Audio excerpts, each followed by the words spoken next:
여러분 안녕하십니까? 대한민국의 대표 아니고 대한민국의 대표 정신과 전문의 의학박사 최성환 보고드리겠습니다. 오늘부로 이 집은 제가 접수하겠습니다.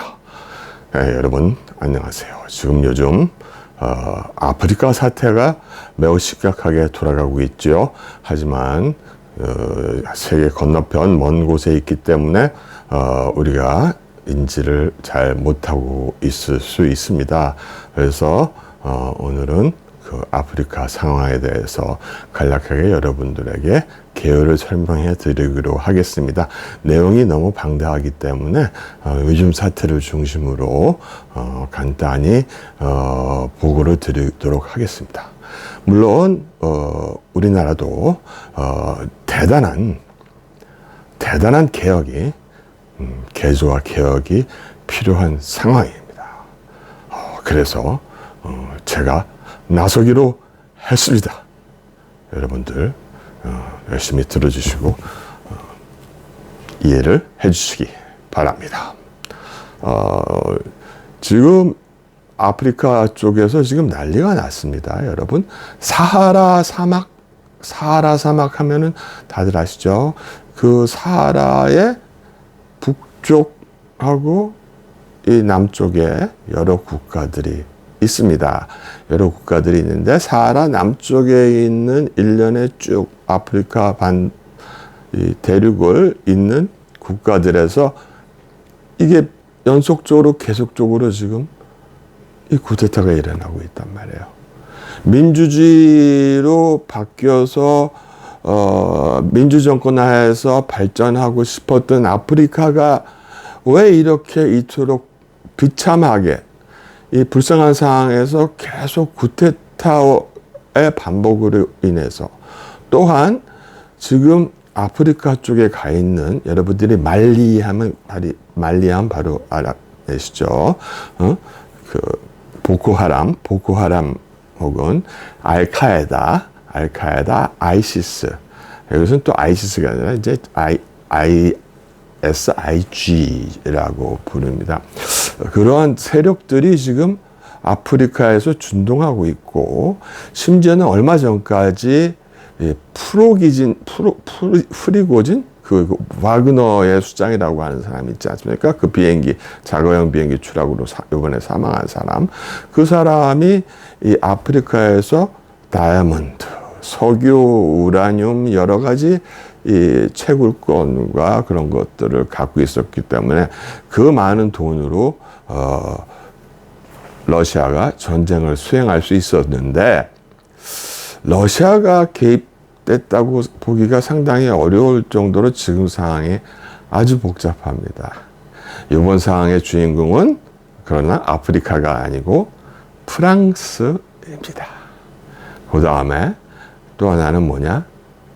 항상 프랑스의 이 쓰레기, 프랑스가 만들어 놓은 쓰레기, 버려놓은 쓰레기, 프랑스가 싸놓은 똥을 어쩔 수 없이 치워왔던 미국이 또 얼마나 개입될 것이냐 등에 대한 상황이 문제가 되겠습니다.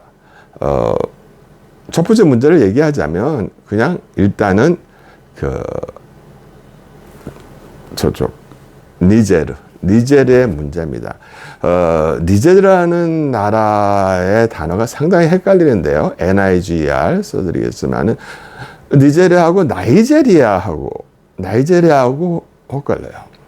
그래서 나이제리안 결국 발음하기에 따라서 똑같단 말이에요. 니제리안.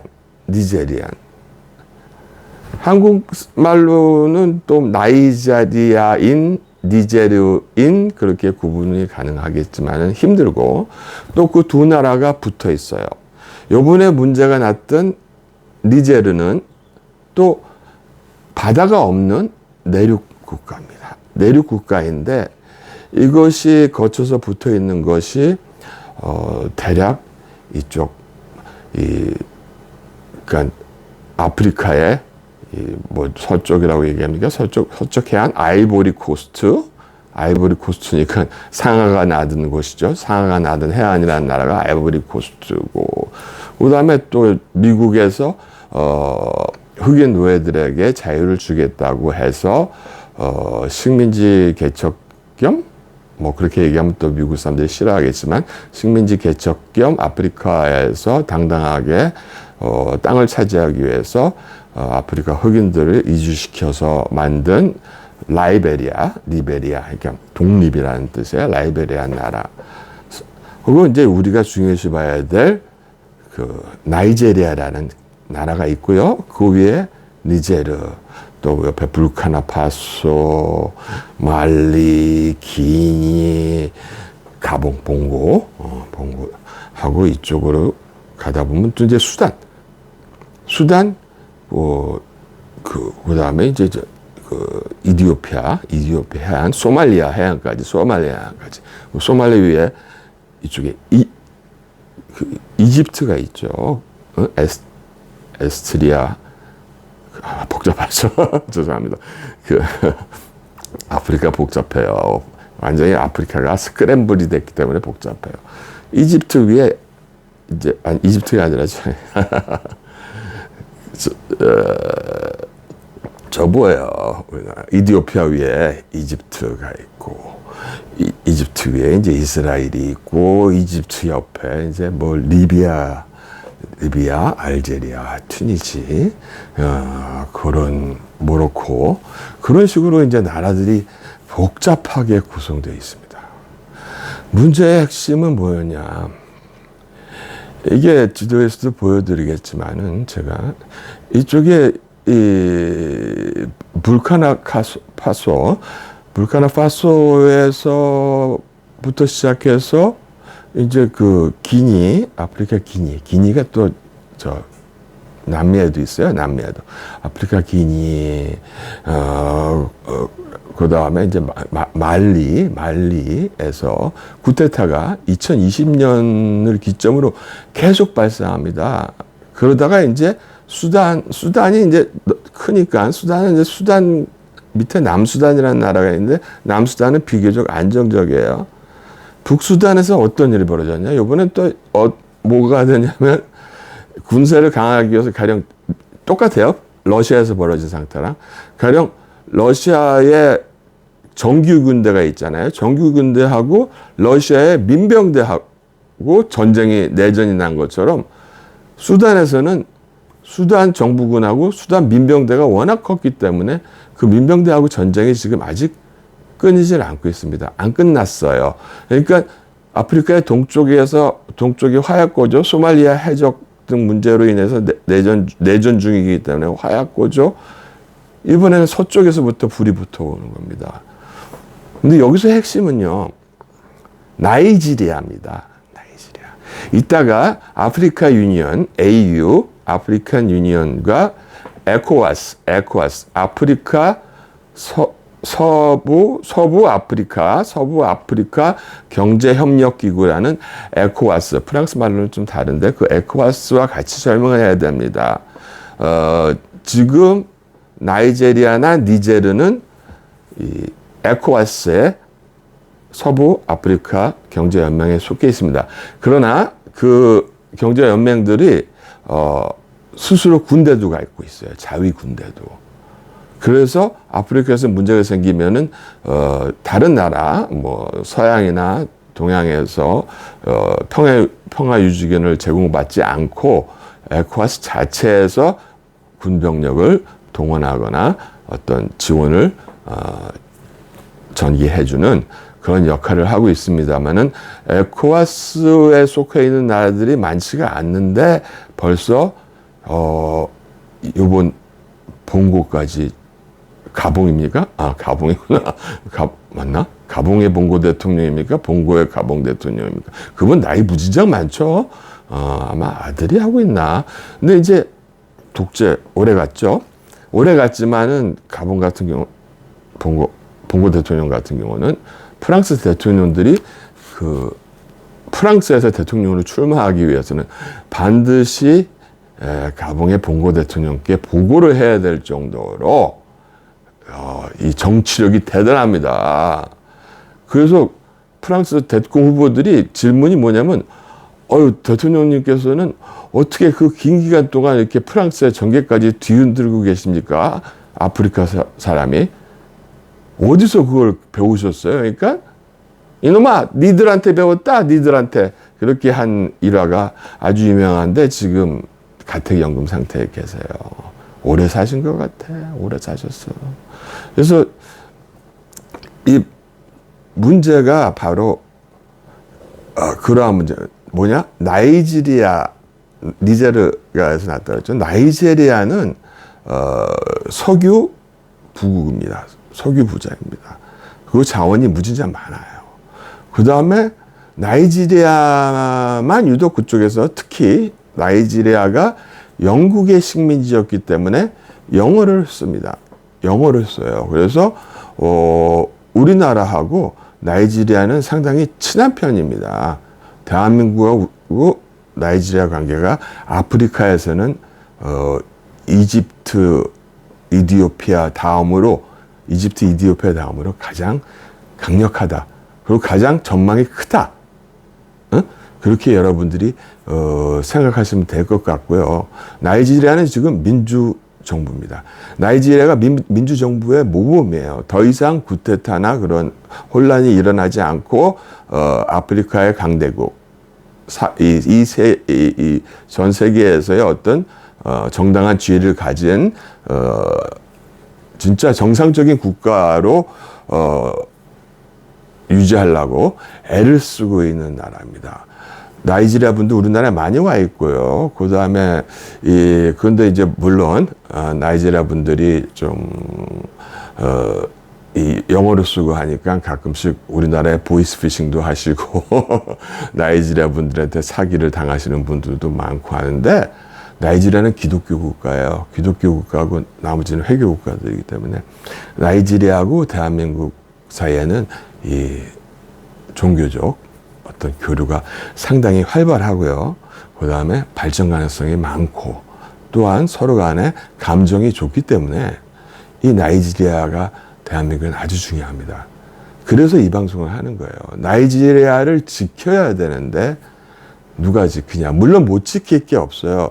뭐냐면 나이지리아는 제대로 된 군대를 갖고 있단 말입니다. 대충 말해서 아프리카에서 군사력이 가장 센 나라가 이집트입니다. 이집트는 세계적인 군사 대국이기도 해요. 이집트가. 그 다음으로 통계상으로는 그 다음으로 센 나라가 알제리아로 되어 있습니다. 물론 알제리아도 이 프랑스의 식민지였는데 알제리아하고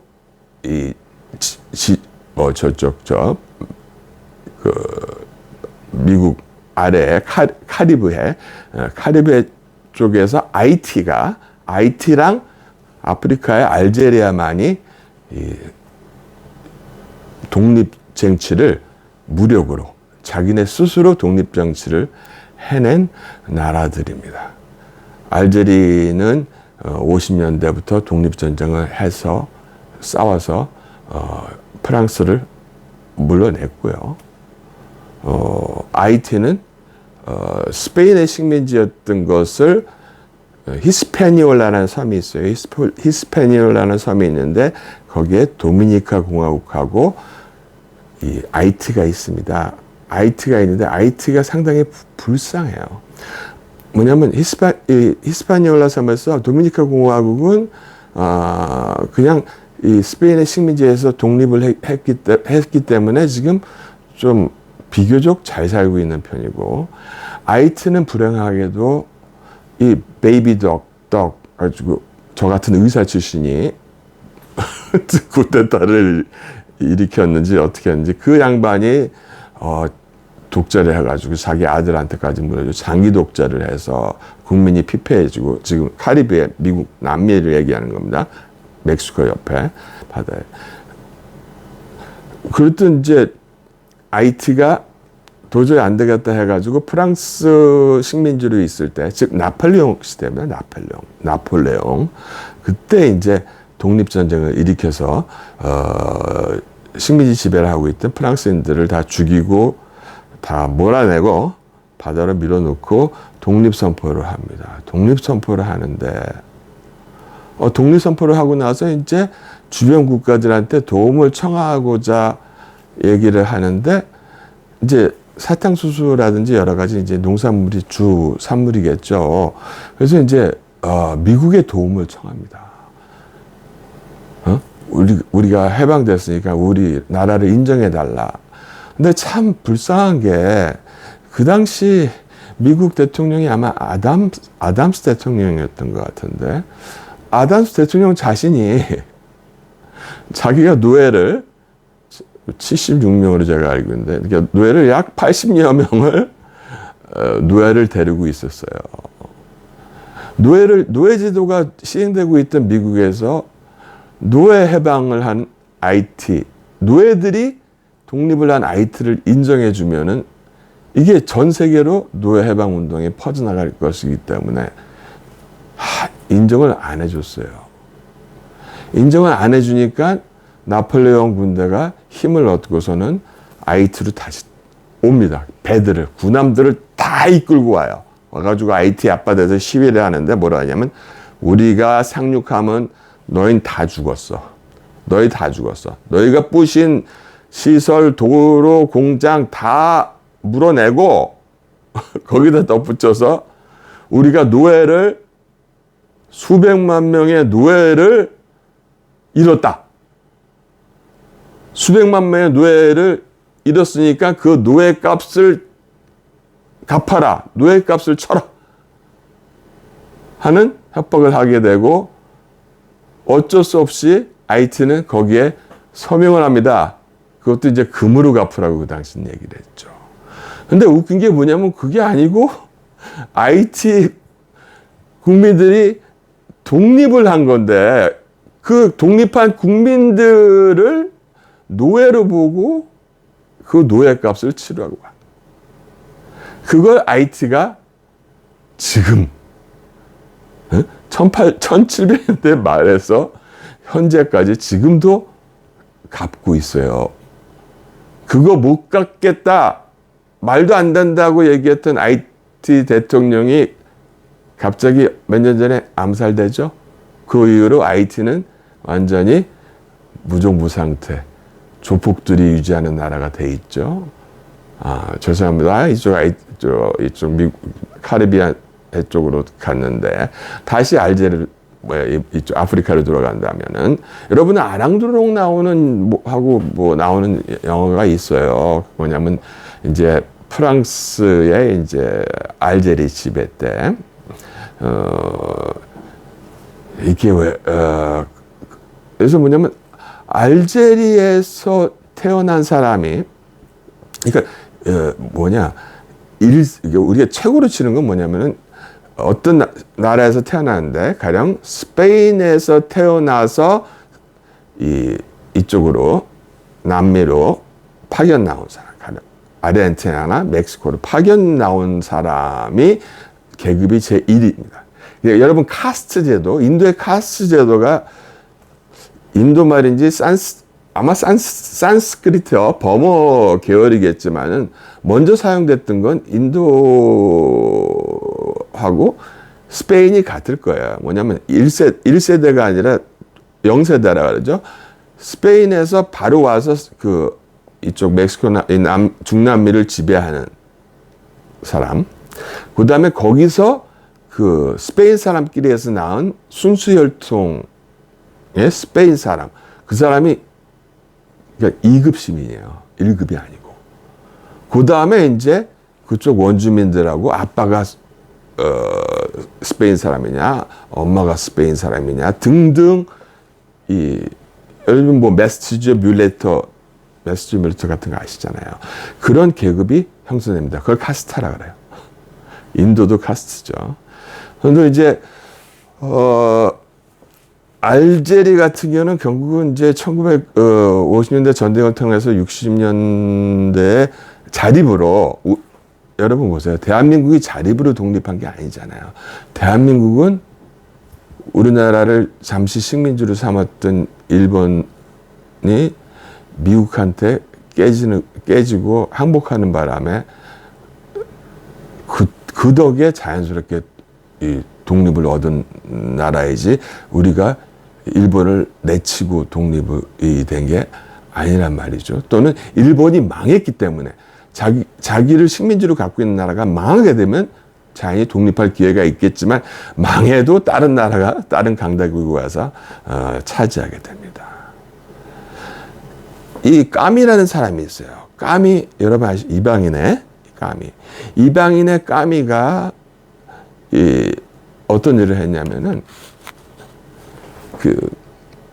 영국의 작가 강가든이라든지 정글북을 쓴 사람이 있어요. 정글북 여러분 다 읽어보시죠. 그 양반이 세계 최연소 노벨 문학상 수상자고요. 두 번째 최연소 수상자가 바로 까미입니다. 까미는 프랑스령 알제리에서 태어난 프랑스 사람입니다. 그래서 2등 국민이죠. 일종의 운동도 잘하고 아주 쾌활하고 훌륭한 인물이었어요. 이 사람은 일종의 이단아예요. 저도 비슷한 이단아지만 그 양반이 바로 프랑스 알제리에서 태어난 국민이라고 보시면 됩니다. 그렇죠? 근데 요즘 어떤 상태가 벌어지느냐? 이 아프리카나 중동 지역에서 너무 내란이나 내전이 많이 벌어지고 사람들이 일반 국민이 살 수가 없으니까 전부 다 어디로 가느냐? 이제 피신을 가야 된단 말이에요. 외국을 가는데 사실은 아프리카하고 유럽 사이는 말이죠.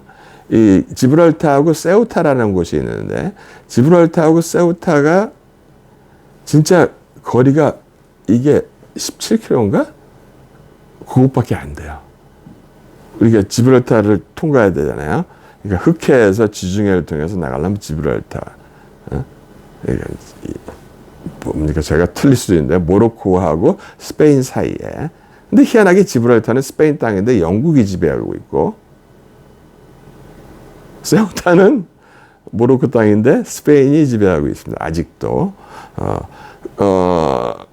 상당히 이게 아프리카하고 가까워요. 그러니까 아프리카 난민들이 많이 가는데 이게 자꾸 복잡해지는데 아무튼 나이지리아는 그렇고 이 세계에서 식민지를 많이 가했던 나라들이 있잖아요. 제가 잠시 보여드리겠지만은 영국의 식민지였던 나라들은 영국도 되게 못된 나라인데 영국이 제일 못된 나라인데도 불구하고 이상하게 요즘 프랑스가 두들겨 맞고 있어요. 우리 마카롱 아저씨가 많이 두들겨 맞고 있는데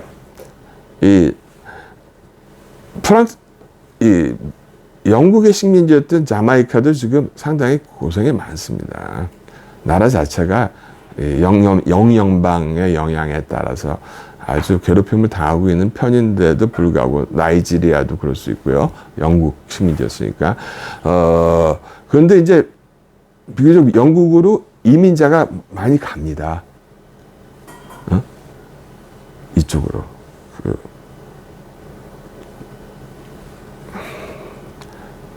그래서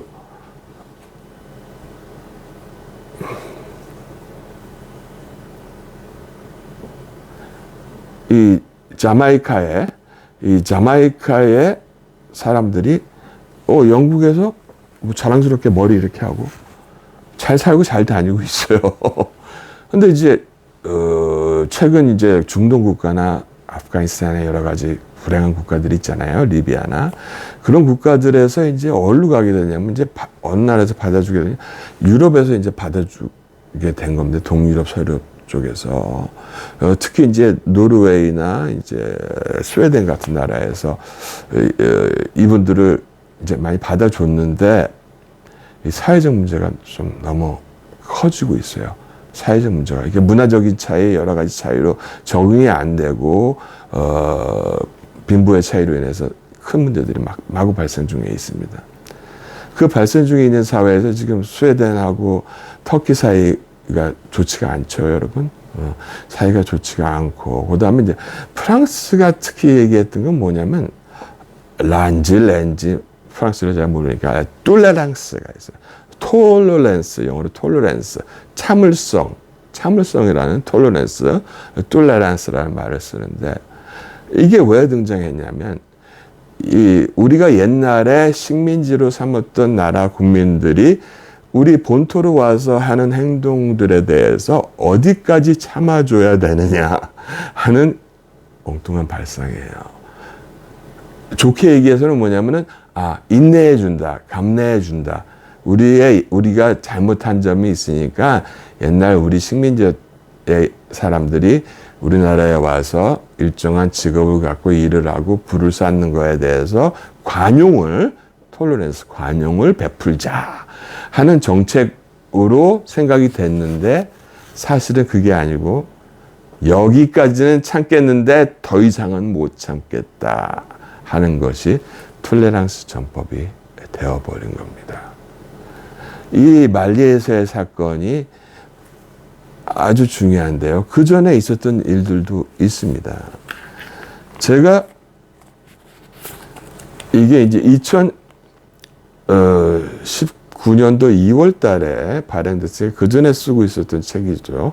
약 몇 년? 한 8년 정도 걸려서 집필한 책인데요. 거꾸로 나올 겁니다. 거꾸로 나오면 우리 눈으로 보는 제국주의 역사, 인간 사랑에서 나온 책인데요. 이 책에 모든 사항들이 자세히 들어 있습니다. 그래서 이 책에서 보면은 이제 가령 프랑스, 미국, 영국들이 가졌던 또 스페인, 포르투갈들이 가졌던 식민지의 숫자, 그렇죠? 프랑스 식민지, 이제 영국의 식민지, 미국의 식민지. 처음으로 식민지를 했던 나라는 포르투갈이에요. 왜냐? 포르투갈은 스페인 때문에 항상 밀렸기 때문에 아주 괴로웠어요. 밀려다녔기 때문에 지중해로 못 들어왔어요. 지중해가 가장, 우리가 메디테리안지니까 지구의 중심에 있는 바다 아닙니까? 지중해가. 제일 좋은 바다예요. 지중해가. 지중해성 기후? 다 좋잖아요. 거기를 못 들어오는 거야. 스페인이 막고 못 들어오게 하는 거예요. 그러니까 어떻게 됐어? 포르투갈이 죽느니 살자. 아니, 살느니 죽자. 무조건 나가보자. 물고기도 못 잡겠다. 하고 나간 게 바로 대서양이란 말이에요. 그래서 포르투갈이 최초의 대항해 시대를 연 것이 포르투갈이 돼버렸어요. 지중해로 못 들어오니까 대해로 나간 거예요. 하지만 이 포르투갈이라는 나라는요, 인구가 결국 이제 1945년대쯤에는 지금 인구가 1100만이거든요. 1100만이에요. 1100만인데, 이 안타까운 게 뭐냐면은, 타임라인을 말씀드리자면은, 먼저 포르투갈하고 스페인이 전 세계의 식민지 시대를 열었죠. 식민지 시대를 열었지만은 언제 독립되느냐? 그러니까 식민지들이 독립되는 시대가 단계가 있습니다. 첫 번째 단계가 뭐냐면 포르투갈이나 스페인으로부터 대거 독립하는 시기. 그러니까 신생아들이 독립국 베이비 붐이 몇 개가 있어요. 첫 번째가 이제 스페인하고 포르투갈로부터 대거 독립하는 1800년대 말의 시대. 두 번째는 언제냐? 2차 대전이 끝나고 나서 2차 대전 때 식민지로 있던 나라들이 대거 독립하는 진짜 가장 큰 베이비붐 시대. 그 다음에 세 번째가 뭐냐? 세 번째가 바로 우리가 팽창주의. 요즘엔 말도 미국 교과서도 순화시켰어요. 제국주의라는 말 쓰기 싫으니까 팽창주의, 익스펜셔니즘, 임페리얼리즘이 아니라 익스펜셔니즘이라는 말 바꾸기를 씁니다. 여러분, 아니 가정부가 가사 도우미가 되고 택시 운전사가 택시 기사가 되고, 그래서 분들을 무시하려는 게 아니에요. 그분들이 그렇게 돼서 지위가 상승했습니까? 지위가 상승한 건 하나도 없죠. 이쪽에서 이제 독립을 시키겠다고 하는데 어떤 문제가 발생하느냐. 2차 대전은 여러분 명백히 승전국과 패전국의 차이가 명백히 나죠. 그러다 보니까 패전국가들의 식민지는 전부 다 45년에서 48년에 거쳐서 다 해방을 시키지만은 승전국도 아니죠. 프랑스가 무슨 승전국이에요? 미국에 붙어서 살아났지. 네덜란드가 무슨 승전국이에요? 영국하고 미국 덕분에 살아났지. 그런 나라들이 식민지를 포기 안 하려고 합니다. 그러니까 그때 포기를 안 하고 계속 영국도 마찬가지고 미국도 마찬가지고 프랑스도 마찬가지고 안 놓고 있어요. 식민지를. 늦게 났어요. 1960년대가 돼서야 이걸 식민지를 포기하게 되는 상태가 됩니다. 그 다음에 세 번째는 언제냐? 제가 말씀드렸죠. 팽창주의. 현재의 러시아, 소비에트 제국이라는 게 있어요. 여러분, 소비에트 엠파이어예요. 소비에트 엠파이어가 얼마나 넓었는지 아십니까? 러시아 제국보다 짜르의 러시아 제국보다 엄청나게 넓었던 거 아시죠? 동구권이라고 얘기해서 폴란드, 체코, 유고슬라비아는 약간 독립적이었다 하지만 그런 나라들이 라트비아, 발트 3국 그런 나라들이 전부 다 소련의 식민지였단 말이에요. 그 소련의 식민지들이 대거 베이비붐처럼 독립하는 시기가 1989년부터 91년 사이입니다. 다음에 오게 될 식민지 독립은 어디냐? 중국 팽창주의. 중국 제국의 식민지로 있던 나라들이 위구르라든지 외몽골이라든지 티베트라든지 대만이라든지 연해주, 만주, 대한민국의 우리나라 여진족들, 우리나라와 같은 민족인 여진족들의 영토를 회복하는 그 독립까지가 바로 이 세계 이 독립 역사의 이 흐름이 되겠습니다. 근데 이런 식민지를 가졌던 나라 중에서 좀 비참하다 불쌍하다 얘기하면 안 되겠죠. 아무튼 여러 가지 강론이 많아요. 진짜 얘기가 많아서 이번에 다 소화를 못하고 포르투갈이 먹고 살 게 없었기 때문에 유럽 국가인데 스페인 옆에 붙어있는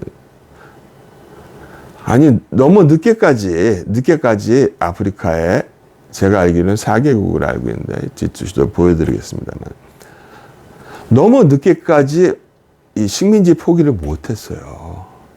그래서 군대를 보내서 막 저걸 했어요. 물론 50년대에도 인도네시아를 갔다가 네덜란드가 전쟁 때 있어야 되는데 공헌한 바도 없으면서 인도네시아를 안 놓치려고 인도네시아를 다시 침공했다가 인도네시아한테 패해가지고 쫓겨납니다. 네덜란드가 쫓겨나서 인도네시아가 생긴 거예요. 그러면 이 포르투갈은 어떻게 됐느냐? 70년대까지 버티고 있었던 거예요. 버티고 있는데 사람은 죽으라고 군대는 보내지 자기네는 이기지는 못하지. 이 식민지 영토는 너무 크지. 그러다 보니까 쿠데타가 일어난 거야. 포르투갈에서. 포르투갈에서 군사 쿠데타가 일어나서 싸우려고 했는데 갑자기 시민들이 잘했다. 우린 더 이상 이렇게 살 수는 없다. 우리 여러 번 싸우지 말자. 우리 포르투갈 잘 지내자 해가지고 어떻게 되냐면 무혈 쿠데타가 됐고 바로 군대가 갖고 있는 여러분 준타라고 하면 안 됩니다. 준타가 아니고 JUNT인데 훈타라고 불러야지 준타라고 부르면 유튜브에서 혼난다 그러대. 아무튼 훈타가 결정됐으나 바로 폐지하고 민간으로 이양이 되는데 그 당시에 이제 군인들이 총을 들고 나왔을 거 아니에요, 포르투갈. 그때 포르투갈 국민들이 카네이션 꽃을 갖다가 총구에다가 이렇게 딱 꼽아줘서 이 화해를 했답니다. 그래서 그 70년대에 포르투갈의 이 식민지 포기 혁명이 바로 카네이션 혁명이라고 얘기를 하게 되는 거예요. 지금 걱정은 무엇이냐? 이 걱정이 보통 걱정이 아니에요. 지금 나이지리아가 그렇게 노력해서 아주 위험한 지역에서 그나마 부와 여러 가지를 쌓고 이제 제법 민주주의 국가로 이제 성장을 하고 세계에서 인정을 받게 되는 상황인데 주변 국가들에서 너무 많이 지금 네 곳 너무 많이 연속해서 1920년도 들어서 계속 쿠데타가 일어나는 거예요. 민간 정부가 쓰러져 가는 거예요. 그럼 다음은 어디가 되겠습니까? 게다가 알카에다, 아이시스, 보코하람이라는 단체랑 그다음에 이제 난동을 부리는 무장 단체들 그 도둑대들까지 합세를 해가지고 난리를 치는데 말리는 아무도 못 말리고 있어요. 말리는. 그러니까 그런 나라들의 연속되는 전염성이라고도 얘기하고요. 도미노라고도 얘기를 하고요. 여러 가지로 분석을 하고 있는데 이게 나이지리아 지금 안전하지가 않단 말이에요. 나이지리아 안에 또 희한하게 우리나라로 치자면 경상남도, 전라남도식으로 니제르라는 도가 또 있어요. 그러니까 뉴스 보다 보면 니제리아에서 뭐 사람이 죽었다, 비행기가 추락했다 하면은 깜짝 놀라죠. 이게 니제르인지 니제르 국가인지 나이제르 안에 니제르인지를 헷갈리는데 이 나이지리아가 위험하단 말이에요. 나이지리아에서까지 또 불필요한 이런 군사 쿠데타가 일어나면 이 아프리카 서부가 아니라 아프리카의 전체가 희망이 없어집니다. 아프리카에서 제3차 대전이 벌어질 기미가 곧 보입니다. 왜냐하면은 지금 니제르에는 미국의 201 부대라는 부대하고 프랑스 부대가 있고 양쪽 대사관이 다 있습니다. 프랑스 군대는 1,400명이 주둔하고 있고요. 말리하고 부르키나파소에서 쫓겨났지만 1,400명의 군대가 주둔하고 있고요. 미국은 1,000에서 1,200명의 군대가 주둔하고 있는데 미군한테는 그 니제르 훈타가 아무 얘기를 안 합니다. 근데 이 프랑스에 대해서 뭐라고 얘기하냐?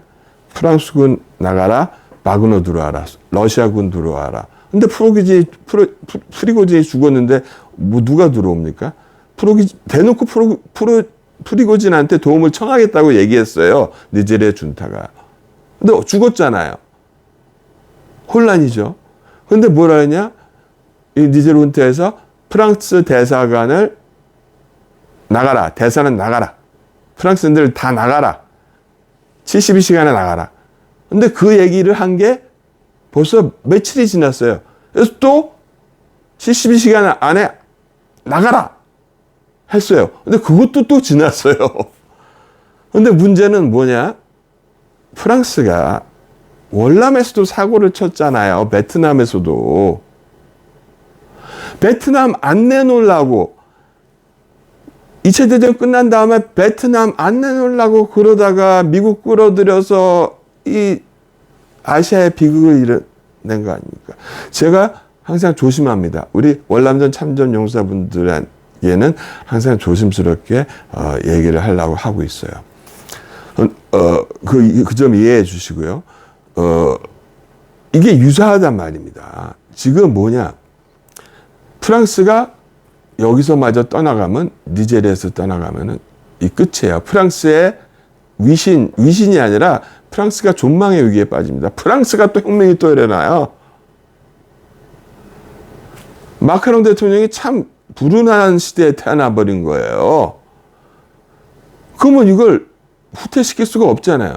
근데 프랑스가 너무 많은 나라들을 아프리카에서 식민지로 지배를 해왔고 아프리카 사람들이 프랑스를 엄청 혐오하니까 이건 나갈 수도 없고 안 나갈 수도 없고 하는 문제에 봉착해 있는데 이놈들은 그냥 그냥 어떻게 해버리고 싶은데 참고로 말씀드리자면은 만약에 에코와스가 경제단체지만은 이 아프리카 국가들이 나이지리아가 중심이다. 아프리카 국가들이 니제르를 쳐들어와서 그 전직 대통령을 다시 세워서 민주정권을 다시 세우고 이 훈타 즉 이 구테타 군대를 해체시키겠다.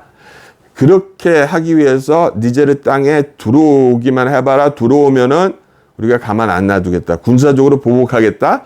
어느 나라나 힘을 합쳐서 부르키나파소하고 말리하고 니제르가 힘을 합쳐서 완전히 아작을 내겠다고 얘기를 했어요. 그러니까 못 들어가겠죠? 그렇습니까? 니제르 군대가 많이 잡아서 24,000명입니다. 24,000명이고 니제리아에는 이 제트 전투기가 없어요.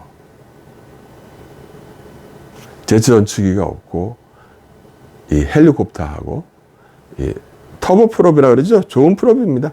브라질에서 만든 터보프롭 공격기 정도를 갖고 있어요.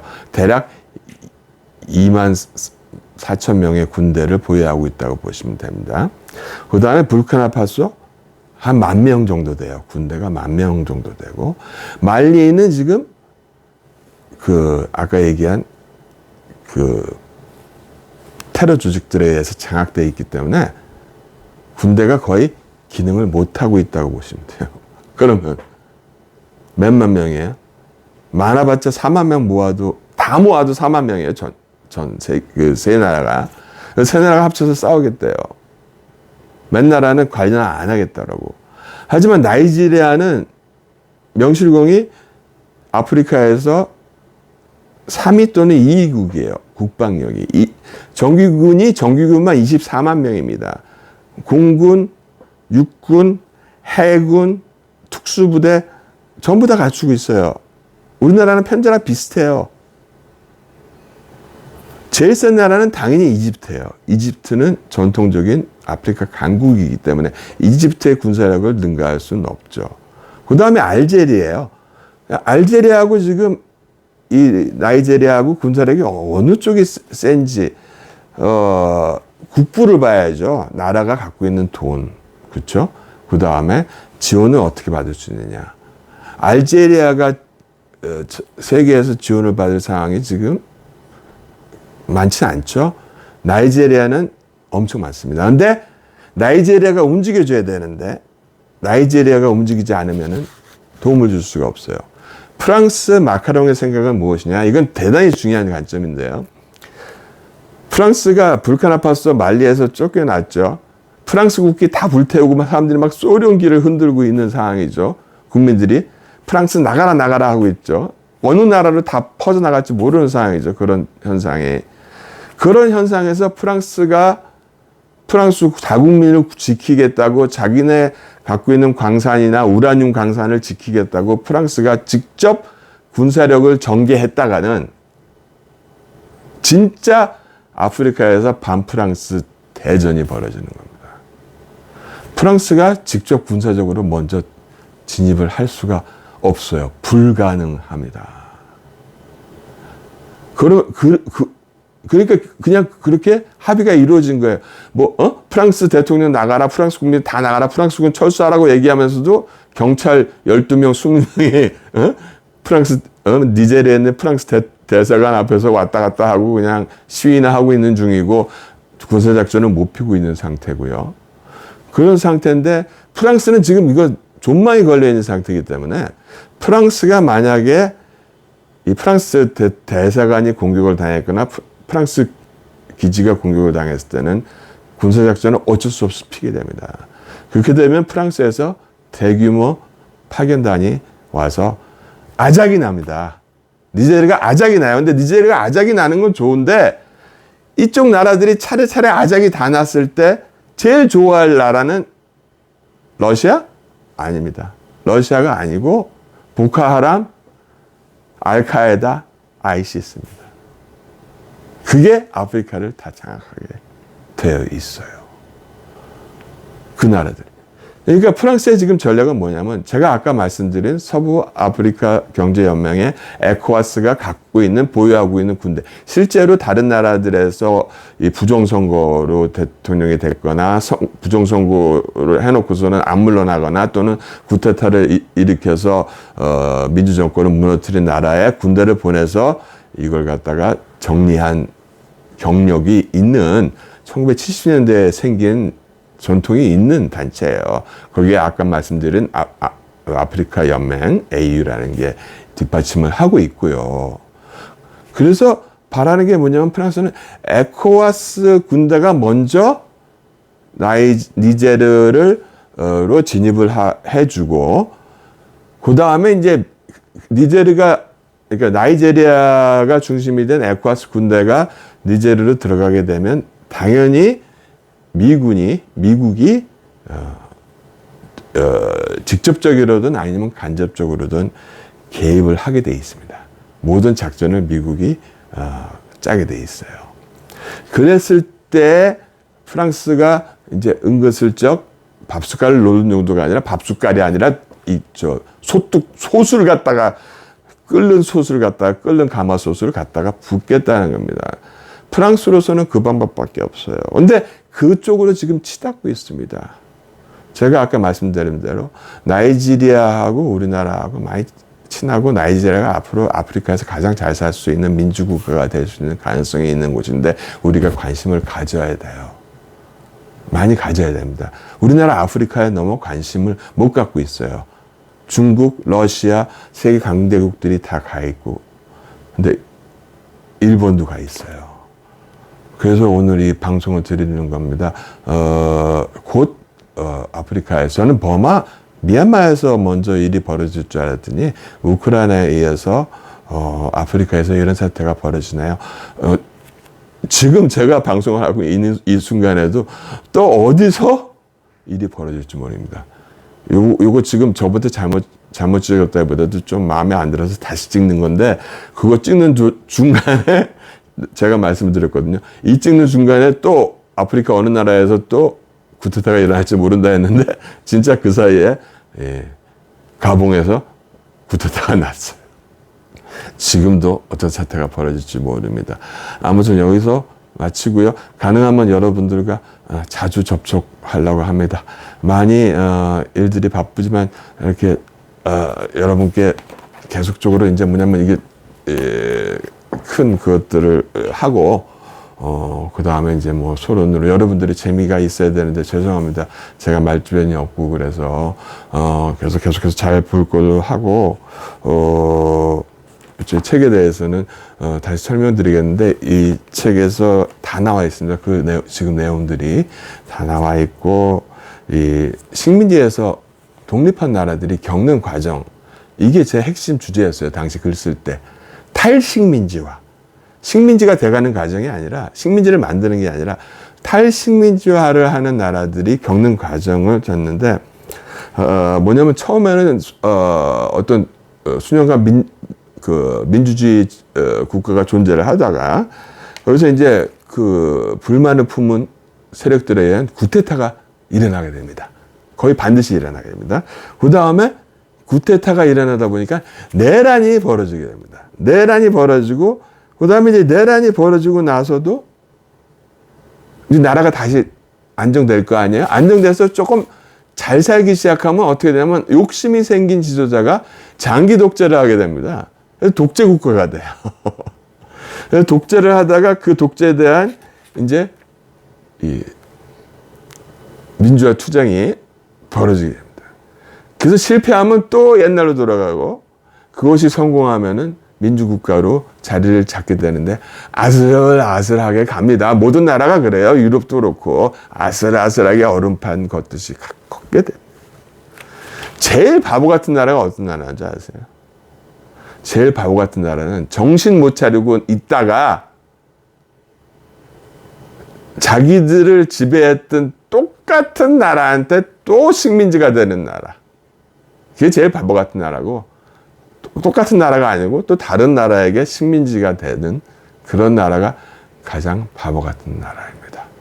우리나라 지금 2023년도 기회입니다. 우리나라가 세계에서 우뚝 설 수 있는 유일한 기회입니다. 2030년 지나가면 놓칩니다. 앞으로 7년간 우리 진짜 이 정신으로 제가 오늘 접수합니다. 우리 집 접수합니다. 여러분 모두 힘내시고 파이팅 하시고 방송 제가 공짜라고 했습니다. 구독, 좋아요 말씀드리고 싶은데 아무튼 구독, 좋아요 해야 뭐 영향력이 올라가니까 저도 기운이 나니까. 하지만 뭐 선전 안 붙입니다. 이런 방송에. 국가를 위한 건 무슨 선전이에요? 선전 붙이면 이상한 선전만 뜨고. 여러분 여기서 마치고요. 제가 이론 복장하고 있다고 너무 불안해하지 마십시오. 총은 안 들었으니까. 예, 여기서 마치겠습니다. 안녕히 계십시오.